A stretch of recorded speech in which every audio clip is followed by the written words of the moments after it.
ओम शांति। आज की मुरली का टाइटल है वर्तमान समय अपना रहमदिल और दाता स्वरूप प्रत्यक्ष करो। वर्तमान समय अपना रहमदिल और दाता स्वरूप प्रत्यक्ष करो।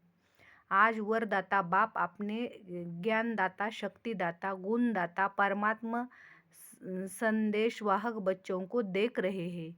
हर एक बच्चे मास्टर दाता बन आत्माओं को बाप के समीप लाने के लिए दिल से प्रयत्न कर रहे हैं। विश्व में अनेक प्रकार की आत्माएं हैं। किन आत्माओं को ज्ञान अमृत चाहिए, अन्य आत्माओं को शक्ति चाहिए, गुण चाहिए। आप बच्चों के पास सर्व अखंड खजाने हैं।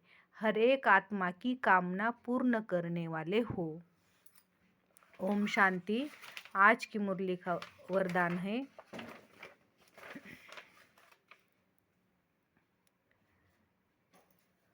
कर्मयोगी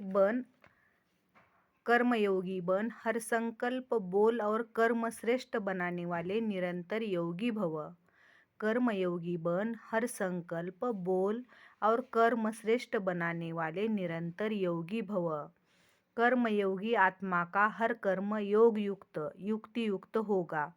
अगर कोई भी कर्म युक्ति युक्त नहीं होता तो समझो योग युक्त नहीं है। अगर साधारण व व्यर्थ कर्म हो जाता है तो निरंतर योगी नहीं कहेंगे। कर्मयोगी अर्थात हर सेकंड, हर संकल्प, हर बोल सदा श्रेष्ठ हो। श्रेष्ठ कर्म की निशानी है स्वयं भी संतुष्ट और दूसरे भी संतुष्ट। ऐसी आत्मा ही निरंतर योगी बनती है। आज की मुरली का स्लोगन है स्वयं प्रिय, लोकप्रिय और प्रभु प्रिय आत्मा ही वरदानी मूर्त है।